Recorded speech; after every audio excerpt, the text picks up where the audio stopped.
മഹാനായ സയ്യിദുനാ ഖലീലുല്ലാഹി സയ്യിദുനാ അബൂനാ അബുൽ ബശർ ആദം അലൈഹിസ്സലാത്തു വസ്സലാമിന് മലക്കുകളെ കൊണ്ട് സുജൂദ് ചെയ്യിപ്പിച്ച് ആദം നബിയെ അള്ളാഹു ബഹുമാനിച്ചു. അതുപോലെ യൂസുഫ് നബി അലൈഹിസ്സലാമിന് സഹോദരന്മാരെ കൊണ്ടും ഉപ്പാനെ കൊണ്ടും സുജൂദ് ചെയ്യിപ്പിച്ച് യൂസുഫ് നബി അലൈഹിസ്സലാമിനെ അള്ളാഹു ബഹുമാനിച്ചു. എന്നാൽ ഹബീബായ മുഹമ്മദ് റസൂലുള്ളാഹി സ്വല്ലല്ലാഹു അലൈഹി വസല്ലമ തങ്ങള് ഹബീബായ തങ്ങള് പടച്ചറപ്പ് ബഹുമാനിച്ച ഒരു ശൈലി വേറെയാണ്.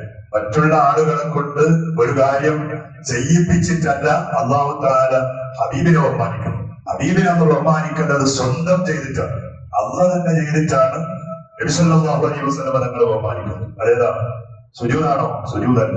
സുജൂദ് എന്നാൽ അല്ലാഹ്ക്ക് ചെയ്യലല്ലേ, അല്ലാഹ് വേറെ സുജൂദ് ചെയ്യലല്ലേ, ഇല്ലല്ല. പിന്നെ എങ്ങനെയാ ബഹുമാനിച്ചത്? ഇന്നല്ലാഹ വമലായികതഹു യുസല്ലൂന അലൻ നബിയ്യ യാ അയ്യുഹല്ലദീന ആമനൂ സ്വല്ലൂ അലൈഹി വസല്ലിമൂ തസ്ലീമാ. ഹബീബായ തങ്ങളെ അല്ലാഹു തആല ബഹുമാനിച്ചത് സ്വലാത്ത് കൊണ്ടാണ്. സ്വലാത്ത് കൊണ്ടാണ് ബഹുമാനിച്ചത്. അതെങ്ങനെ ബഹുമാനിച്ച്? മറ്റുള്ള ആളുകളെ കൊണ്ട് പറയിപ്പിച്ചിട്ടല്ല. പിന്നെ ആദ്യം അള്ളാഹ് ഏറ്റെടുക്കാണ്. അള്ളാഹു തന്നെ സ്വലാത്തിന്റെ കാര്യം ഏറ്റെടുക്കുകയാണ്. എന്റെ ഹബീബിന്റെ പേരിൽ, എന്റെ ഖലീലിന്റെ പേരിൽ, എന്റെ നബി, എന്റെ റസൂലായ മുഹമ്മദ് സ്വല്ലല്ലാഹു അലൈഹി വസല്ലം തങ്ങളുടെ പേരിൽ ഞാൻ സ്വലാത്ത് ചെല്ലുമ്പോൾ ആദ്യം ഏറ്റെടുക്കുന്നത് അള്ളയാണ്. പിന്നെയോ ഞാൻ മാത്രല്ല എന്റെ പ്രത്യേക പടപ്പുകളായ മലക്കുകൾ, അല്ലാഹുവിന്റെ മലക്കുകൾ. അപ്പൊ രണ്ട് വിഭാഗത്തെ കൊണ്ട് ഈ പ്രത്യേകമായ കർമ്മം ഏറ്റെടുപ്പിച്ച് എന്നിട്ട് ഈ ലോകത്തിനോട് അല്ലാഹു തആല വിളംബരം ചെയ്യാണ്. യാ അയ്യുഹല്ലദീന ആമനൂ, ഓ വിശ്വാസികളെ, സല്ലൂ അലൈഹി, ആ ഹബീബിന്റെ മേൽ നിങ്ങളും സ്വലാത്ത് ചൊല്ലുവീൻ, വസല്ലിമൂ, നിങ്ങൾ സലാം ചൊല്ലുവീൻ. സുബ്ഹാന ജല്ല ജലാലുഹു. എന്തൊരു ബഹുമാനാണ്, എന്തൊരു ബഹുമാനാണ്. സുജൂദ് മറ്റുള്ള മലക്കുകളെ കൊണ്ട് അല്ലാഹു ചെയ്യിപ്പിക്കുകയാണ്. പക്ഷേ സ്വലാത്തിന്റെ കാര്യം അങ്ങനെയല്ല. സ്വലാത്ത് ആദ്യം അല്ലാഹു ഏറ്റെടുക്കാൻ ഭയങ്കര വിഷയമാണ്. ഇന്നല്ലാഹു വമലായികതഹു, ഓരോരുത്തർക്കും കാണാതെ അറിയുന്ന ഒരാളാണ്. ഇന്നല്ലാഹ വമലായികതഹു യുസല്ലൂന അലൻ നബി യാ അയ്യുഹല്ലദീന ആമനൂ സ്വല്ലൂ അലൈഹി വസല്ലിമൂ തസ്ലീമാ. സ്വലാത്ത്, സലാം ആരുടെ പേരിൽ? ഹബീബായ മുഹമ്മദ് റസൂലുള്ളാഹി സ്വല്ലല്ലാഹു അലൈഹി. ഈ ആയത്തിന് തന്നെ ഒരുപാട് മാറ്റങ്ങളുണ്ട്. ചിലരല്ല, മുഫസ്സിരീങ്ങൾ ഒരുപാട് ബഹുമാനങ്ങൾ ഈ സ്വലാത്തിന്റെ എടുത്തു പറഞ്ഞിട്ടുണ്ട്. ഈ ആയത്തിന് പ്രത്യേകമായ വ്യാഖ്യാനങ്ങളും ബഹുമാനങ്ങളും മഹാന്മാർ എടുത്തു പറഞ്ഞതാണ്. ഈ ആയത്ത് ഓതൽ തന്നെ ഒരു സ്വലാത്താണ്. ഈ ആയത്ത് ഓതൽ തന്നെ ഒരു സ്വലാത്താണ്. നമ്മുടെ പ്രശ്നങ്ങൾ പരിഹരിച്ചു കിട്ടാൻ, നമ്മുടെ ബേജാറുകൾ തീർന്നു കിട്ടാൻ ഈ ആയത്ത് ഓതൽ ഒരു കാരണമാണ്. അപ്പൊ ഇന്നല്ലാഹ വമലായികതഹു യുസല്ലൂൻ, അല്ലാഹു സ്വലാത്ത് ചൊല്ലുന്നു. എന്താണ് അല്ലാഹുവിന്റെ സ്വലാത്ത്? എന്താണ് അല്ലാഹു സ്വലാത്ത് എന്ന് പറഞ്ഞാൽ നമ്മളെ പോലെ സല്ലല്ലാഹു അലൈഹി മുഹമ്മദ് സല്ലല്ലാഹു അലൈഹി വസല്ലം ഈ സ്വലാത്താണോ? അല്ലാഹുവിന്റെ മലക്കുകളുടെ സ്വലാത്ത് എന്ന് പറഞ്ഞാൽ എന്താ? ഞങ്ങൾ മൗലൂദിന്റെ ഇടയിൽ പാടുന്ന സ്വലാത്തുൻ വതസ്ലീമുൻ വഅസ്കാ തഹിയ്യതി അലൽ മുസ്തഫൽ മുഖ്താരി ഖൈറുൽ ബരിയതി. ഈ സ്വലാത്താണോ അല്ലാഹുവിന്റെ സ്വലാത്ത്? എന്താ മലക്കുകളുടെ സ്വലാത്ത്? എന്താ? അത് പ്രത്യേകമായി പഠിക്കേണ്ടതാണ്. ഖുർആൻ അതിന്റെ അർത്ഥങ്ങളും അതിന്റെ വ്യാഖ്യാനങ്ങളും മഹാന്മാർ പഠിപ്പിച്ചു തന്നത് നാം പഠിക്കണം. അതാണ് ഖുർആൻ എന്ന് പറഞ്ഞാൽ. അല്ലാതെ വെറും ഡിക്ഷണറി നോക്കിയിട്ട് പരിഭാഷ നോക്കിയിട്ട് ഖുർആന്റെ അർത്ഥം വെച്ചാൽ പണ്ട് പഠിക്കുന്നുണ്ട്. ബിസ്മില്ലാഹിർ റഹ്മാനിർ റഹീം, കാരുണികനും കരുണാനിധിയുമായ അല്ലാഹ്. കരുണാനിധി ചത്തുപോയി, കരുണാനിധി അതിനെ പറഞ്ഞാൽ പ്രത്യേകമായി വേറെ രണ്ടാമത് ചത്തുപോയി. കാരണം കാരുണ്യം ചത്തുപോയി, കരുണാനിധി ചത്തുപോയി. ഇത് ഞമ്മയിലുണ്ട്, അതിനുണ്ട് ഈ പരിഭാഷയിലുണ്ട്. അതെ ഖുർആൻ. അതുകൊണ്ടല്ലേ ഇന്ന് ഇപ്പൊ ഈ കേരളക്കരയിലുള്ള എല്ലാ പള്ളികളെയും ഒരു വ്യക്തി അമ്പലാണ്. അല്ലെ, എല്ലാ പള്ളികളും, അത് സുന്നി പള്ളികൾ മുഴുവനും അത് പള്ളികളല്ല, അത് അമ്പലങ്ങളാണെന്ന് പറഞ്ഞു. പള്ളിയിൽ സേവനം ചെയ്യുന്ന ഉസ്താദുമാർ അത് കൊല്ലാക്കന്മാരുടെ പൂജാരികളാണ്. അറുപതില്ല എന്തൊരവസ്ഥ, എന്ത് കാരണം? ഇതാണ്. ഇതിനേക്കാൾ വലിയ ഉത്സാഹമുള്ള ആളുകൾ ഹബീബായ റസൂലുള്ളാഹി സ്വല്ലല്ലാഹു അലൈഹി വസല്ലം തങ്ങളുടെ കാലത്തുണ്ടായിരുന്നു. സ്വഹാബത്തിന്റെ ഇടയിൽ അവരുടെ പേര് റാഫിദിയാക്കൾ. സ്വഹാബത്ത് തഹജ്ജുദ് നിസ്കരിച്ചതിനേക്കാൾ കൂടുതലായി തഹജ്ജുദ് നിസ്കാരം അവർ നിസ്കരിച്ചു കൊടുക്കുക. റാഫിദി മുസ്ലിങ്ങൾ തന്നെ. മുസ്ലിമീങ്ങൾ ഹബീബായ തങ്ങളോടൊപ്പം നിസ്കരിച്ചവർ, ഹബീബായ തങ്ങളോടൊപ്പം യുദ്ധത്തിന് പോയവർ, ഖുർആൻ പരിശുദ്ധ യുദ്ധത്തിന് വേണ്ടിയിട്ട് സ്വഹാബത്ത് ഇറങ്ങുമ്പോൾ ആദ്യം ഇറങ്ങുന്നത് ഇവരാണ്. അവരുടെ വേഷങ്ങളും ശൈലികളും അവരുടെ സ്വഭാവങ്ങളും കണ്ടാൽ ഭയങ്കര. അവരെ കുറിച്ച് ഹബീബായ തങ്ങൾ പറഞ്ഞതറിയോ? ഈ റാഫിദിയാക്കളെ കുറിച്ച് ഹബീബായ തങ്ങൾ പറഞ്ഞത്, അവർ നരകത്തിന്റെ പന്നികളാണ്. റസൂൽ അങ്ങനെയുള്ള ഒരു വാക്ക് പ്രയോഗം ആരെക്കുറിച്ച് ഉപയോഗിക്കാനില്ല. നരകത്തിലാണെന്നാണ് പറഞ്ഞത്, നരകത്തിന്റെ പന്നികളാണെന്നാണ്. അവരുടെ ഏറ്റവും വലിയ തെറ്റെന്താ? റസൂലുള്ളാഹി തങ്ങളുടെ കാലത്ത് തന്നെ പരിശുദ്ധമായ ഖുർആനിൽ അവരുടെ ഭാഷണത്തിന് അർത്ഥം വെച്ചതാണ്.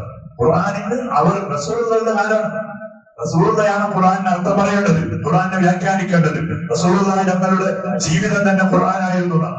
അതുകൊണ്ട് തന്നെ മഹാന്മാർ പറഞ്ഞത് ലോകത്ത് രണ്ട് ഖുർആനാണ്. ഒന്ന് ചലിക്കുന്ന ഖുർആൻ, ഒന്ന് ചലനമില്ലാത്ത ഖുർആൻ. ചലിക്കുന്ന ഖുർആൻ, അത് ചലനമില്ലാത്ത ഖുർആൻ. നമ്മുടെ പള്ളികളിലൂടെ ചലിക്കാത്ത ഖുർആൻ. വെച്ചാണ് എന്നെ വാക്ക് അവന്റെ തൊട്ടേക്ക് അത് അണക്കയില്ല, അങ്ങനെ വെച്ചാണ് എന്നെ വാക്ക്. അതാണ് ഒരു ഖുർആൻ. ഇത് നമ്മുടെ മുന്നിലുള്ള ഖുർആൻ അതാണ്. മറ്റൊരു ഖുർആനോ ചലിക്കുന്ന ഖുർആൻ. അതേതായിരുന്നു? അത് ഹബീബായ റസൂലുള്ളാഹി സ്വല്ലല്ലാഹു അലൈഹി വസല്ലം തങ്ങളായിരുന്നു. റസൂലിന്റെ ഒരു ഖുർആനാണ്.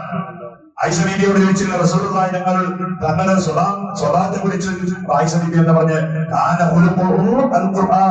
റസൂലുള്ളാഹി തങ്ങളുടെ സ്വഭാവം ഖുർആനായിരുന്നു. റസൂലുള്ളാഹി മുഴുവൻ ഖുർആനാണ്. അവിടുത്തെ സ്വഭാവങ്ങൾ അത് ചലിക്കുന്ന ഖുർആനാണ്. അല്ലെ?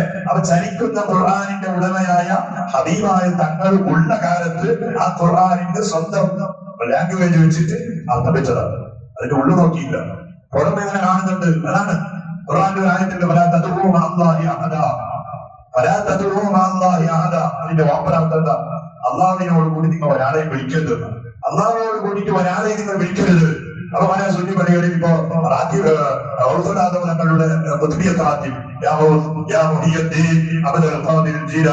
വിളിക്കുന്നത്. അപ്പൊ അതാണ് അതുകൊണ്ടാണ് അള്ളാഹല്ലാത്ത ആളെ വിളിക്കുന്നുണ്ട് പള്ളിയിൽ. എന്താണ് ഇതിന്റെ അർത്ഥം? ഇതിന്റെ അർത്ഥം എന്താണ്? നമ്മൾ ഇന്നത്തെ സുബഹി നിസ്കാരത്തിന്റെ ഉള്ളിൽ അള്ളാഹല്ലാത്ത ഒരാളെ വിളിച്ചിട്ട് എല്ലാരും വിളിക്കുന്നുണ്ട്. നിസ്കാരത്തിന്റെ ഉള്ളിൽ അസ്സലാമു അലൈക അയ്യുഹൻ നബിയു. എന്താ അയ്യുഹൻ നബി? ഓ നബിയെ, ഞാൻ വിളിച്ചില്ല, നിങ്ങൾ വിളിച്ചില്ല, എല്ലാരും വിളിച്ചില്ല നിസ്കാരത്തിന്റെ ഇടയിൽ. അത് നമ്മൾ നിസ്കാരം പോയോ? നമ്മളുടെ പൂജാരികളാണ്. എന്താ ഈ അയ്യുഹൻ നബിയു? മഹാനായ ഇമാം റസായി റളിയല്ലാഹു അൻഹു. റസായി ഇമാമിന്റെ പേരെന്താ അറിയോ? പിന്നെ ഓരോ പണ്ഡിതന്മാർക്ക് മുമ്പിൽ ഒരു പേര് കൊടുക്കുന്നുണ്ട്. ശംസുൽ ഉലമ, അല്ലെ? ശംസുൽ ഉലമ, സുൽത്താനുൽ ഉലമ, താജുൽ ഉലമ, ഒരു പേര്. അതുപോലെ മഹാനായ റസായി ഇമാമിന് ഒരു പേര് ആര് അന്നത്തെ ഏതെങ്കിലും ഒരു കമ്മിറ്റിക്കാരോ അല്ലെങ്കിൽ ഒരു സംഘടനക്കാരോ കൊടുത്തതല്ല. അക്കാലത്തിലുണ്ടായിരുന്ന വലിയ വലിയ മഹാന്മാർ കൊടുത്ത പേരാണ് ഹുജ്ജത്തുൽ ഇസ്ലാം. ഹുജ്ജത്തുൽ ഇസ്ലാം എന്താ? അതിനർത്ഥം എന്താ? ഇസ്ലാമിന്റെ പ്രൂഫ് എന്നാണ്, ഇസ്ലാമിന്റെ തെളിവ് എന്നാണ്. അതിനെക്കുറിച്ച് ഗസാലി ഇമാമിനെ കുറിച്ച് പറഞ്ഞത്. ആ ഗസാലി ഇമാം അവിടുത്തെ ഹിയായിൽ പറയുന്നു, അസ്സലാമു അലൈക അയ്യുഹൻ നബിയു എന്ന് നീ പറയുമ്പോ നീ ചെയ്യേണ്ടത് എന്തറിയോ? അഹ്ദിർ ഖൽബക അഹ്ദിർ നബിയക ഫീ ഖൽബിക. ആ സമയത്ത് നിന്റെ ഖൽബിൽ നിന്റെ നബിയെ നീ ഹാദിറാക്കണം. അസ്സലാമു അലൈക അയ്യുഹൻ നബിയു എന്ന് പറയുമ്പോ നിന്റെ ഖൽബിൽ അപ്പൊ നീ നിന്റെ നബിയെ ഹാദിറാക്കണോ? ആര് പറയുന്നത്? ഇമാം ഗസാലി റളിയല്ലാഹു അൻഹു. ഞങ്ങൾ വ്യക്തികളെ വിളിക്കാനല്ല, ആ വിളിക്കുമ്പോ നമ്മുടെ മനസ്സിൽ റസൂലുള്ളാഹി ഓടി വന്നോളാം. നമ്മുടെ മുന്നിൽ കണ്ടിട്ട് സലാം പറയും പോലെ പറയുന്നതാണ് ഓ നബിയെ. അപ്പൊ നമ്മുടെ നിസ്കാരം പോയാ അള്ളാഹിനോട് കൂടി നിങ്ങൾ ഒരാളെയും വിളിക്കരുത് എന്ന ആ വാക്കിന്റെ അർത്ഥം അല്ലെ? അതിങ്ങനെ നേരെ അർത്ഥം വെച്ചിട്ടാകുമ്പോ കുറെ ആളുകളെ ഇവിടെ ഇസ്ലാമിൽ നിന്ന് പുറത്താക്കേണ്ടി വരും, കുറെ ആളുകളെ മുസ്ലിമാക്കേണ്ടി വരും. ഇതാണ് അവസ്ഥ. അപ്പൊ അങ്ങനെയല്ല. ഖുർആൻ നാം സ്വന്തമായി അർത്ഥം വെക്കേണ്ട ഒരു ഖുർആനല്ല. അത് അർത്ഥം വെച്ച ആളുകൾ വെച്ച് തന്നിട്ടുണ്ട്. അത് മനസ്സിലാക്കി നാം ചെയ്യണമെന്നതാണ്.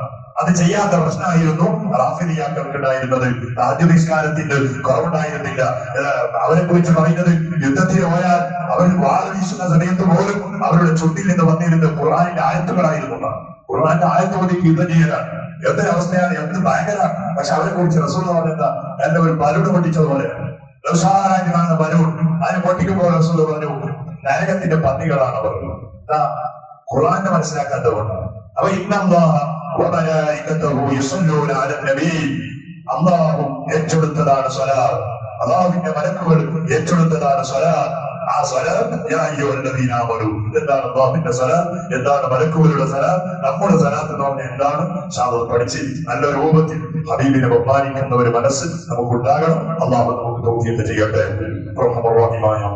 അപരിശുദ്ധമായ ഹബീബായ തങ്ങളുടെ മഹത്വം എടുത്തു പറഞ്ഞ സ്വലാത്തിന്റെ ആ വചനങ്ങളുള്ള ആയത്തിന്റെ ബർക്കത്തുകൊണ്ട് നമ്മുടെ ജീവിതത്തിൽ വന്നുപോയ പാപങ്ങൾ, കുറ്റങ്ങൾ, ദോഷങ്ങൾ, അക്രമങ്ങൾ, അനീതികൾ പലതും പടച്ചവനെ നന്മ വളരെ കുറവ് കുറവാണെങ്കിൽ തിന്മ ധാരാളമാണല്ലോ. ഞാൻ ഇന്നലെ ചെയ്ത നന്മ ഏതാണ്? നമുക്ക് ഓരോന്ന് എടുത്തു പറയാൻ പറ്റും. നമ്മുടെ നിസ്കാരം പള്ളിക്ക് വന്നതും പോയതും, അതുപോലെ റസൂലുള്ളാഹിന്റെ സലാത്ത് ചെല്ലുന്നതും മൗലിദിൽ ഇരുന്നതും. എന്നാൽ തെറ്റെത്രയാണെന്ന് പറഞ്ഞാൽ ചോദിച്ചാൽ അത് ഒരിക്കലും നമുക്ക് പറഞ്ഞു തിരിക്കാൻ കഴിയൂല. കഴിഞ്ഞ ദിവസത്തിന്റെ തെറ്റ് തന്നെ അത്രയാണ്. ആയുസ്സിൽ എത്ര കാലമായി, കൊല്ലങ്ങളായി ഞങ്ങൾ പാപം ചെയ്യുന്നു, ദോഷം ചെയ്യുന്നു. പടച്ചവനെ നിന്റെ ഫദ്ല് കൊണ്ട്, പരിശുദ്ധ റബീഇന്റെ ബറക്കത്ത് കൊണ്ട് നാം ചെയ്ത പാപങ്ങൾ നീ പൊറുത്തതാവുക. മരിക്കുമ്പോ പാപങ്ങളോട് കൂടിയിട്ട് ഞങ്ങളെ നീ മരിപ്പിക്കല്ലേ റബ്ബേ. അല്ലാഹുവേ, ചെറിയ പിഞ്ചോമന മക്കൾ ഇവിടെ പ്രസവിച്ച് വരുമ്പോ എങ്ങനെയാണോ അതുപോലെ അവരുടെ ഹൃദയങ്ങൾ പ്രകാശിക്കുന്നത്, അതുപോലെ ഹൃദയം പ്രകാശിക്കുന്ന രൂപത്തിൽ ഞങ്ങളെ നീ മരിപ്പിക്കണേ റബ്ബേ. ഇവിടെ പാപങ്ങൾ നീ പൊറുത്തു തരണേ അമ്മ. കഷ്ടപ്പെട്ട് ചെയ്ത ചെറിയ ചെറിയ അമലുകൾ എണ്ണി തീർക്കാൻ കഴിയുമെങ്കിലും അതിൽ നീ സ്വീകരിക്കുന്നത് എത്രയാണ്, സ്വീകരിക്കാത്തത് ഏതാണ് നമുക്ക് പറയാൻ പറ്റൂല. പടച്ചോനെ നിന്റെ ഫദ്ലുകൊണ്ട് ചെയ്തത് മുഴുവനും ഒന്നുപോലും ഒഴിവാക്കാത്ത രൂപത്തിൽ അതിനെ നീ കബൂലാക്കണേ റബ്ബേ. സ്വീകരിക്കണേ റബ്ബേ, സ്വീകരിക്കണേ റബ്ബേ. പരിശുദ്ധമായ സ്വലാത്തിന്റെ ഹുർമത്ത് കൊണ്ട് നമ്മുടെ ഹലാലായ മുറാദുകൾ നീ ഹാസിലാക്കി തരണേ അല്ലാ. ഒരുപാട് ബേജാറുകൾ, ഒരുപാട് വിഷമങ്ങൾ, പ്രയാസങ്ങളും നമ്മുടെ സ്വന്തം ശരീരത്തിലും നമ്മുടെ വീട്ടുകാരിലും കുടുംബങ്ങളിലും അയൽവാസികളിലും നാട്ടുകാരിലും വസിയത്ത് ചെയ്തവരിൽ പലരും അനുഭവിക്കുന്ന പടച്ചോനെ എല്ലാ ബുദ്ധിമുട്ടും ബേജാറും പ്രയാസങ്ങളും നീ പരിഹരിച്ചു തരണേ അല്ലാ. ശാരീരികമായി മരണം വരെ നമ്മുടെയും പറയപ്പെട്ടവരുടെയും ശരീരങ്ങളിൽ ആരോഗ്യം നീ നിലനിർത്തണേ അല്ലാ.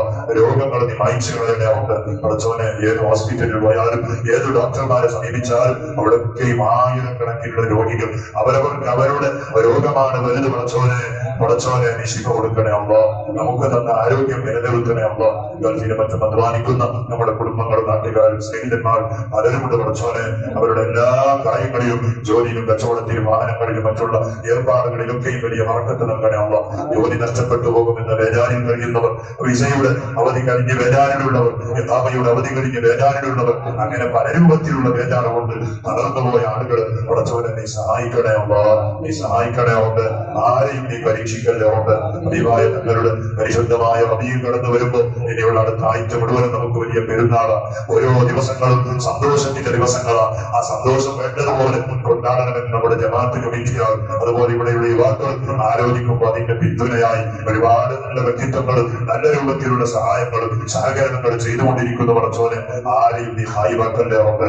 അവരെ ആഗ്രഹിക്കുന്ന രൂപത്തിലുള്ള മുറാദുകൾ നീ സഫലീകരിച്ചു കൊടുക്കണേ ഉണ്ട്. അല്ലാ, നമ്മുടെ കമ്മിറ്റിക്കാരെ ഏതൊക്കെ രൂപത്തിലാണോ നമ്മുടെ പരിപാടി വിജയിപ്പിക്കണമെന്ന് കരുതുന്നത് അതിനേക്കാൾ വലിയ ഇസ്സത്തും വലിയ വിജയവും അവരുടെയും നമ്മുടെ നാടിന്റെ എല്ലാ പരിപാടികളിലും നീ നൽകണയാകുമ്പോ സയ്യിദിനാ മുഹമ്മദ് സ്വല്ലല്ലാഹു അലൈഹി വസല്ലം وأتاك العود يبكي وتذلل بين يديك واستجارك يا حبيبي إنك لبي النفور يا نبي سلام عليكم يا رسول سلام عليكم يا حبيب سلام عليكم صلوات الله عليكم مرحبا يا نور عيني مرحبا جد الحسين مرحبا أهلا وسهلا مرحبا يا خير داعي حسبنا الله ونعم الوكيل نعم المولى ونعم النصير حسبنا الله ونعم الوكيل نعم المولى ونعم النصير حسبنا الله ونعم الوكيل نعم المولى ونعم النصير صلى الله على محمد صلى الله عليه وسلم صلى الله على محمد صلى الله عليه وسلم صلى الله على محمد صلى الله عليه وسلم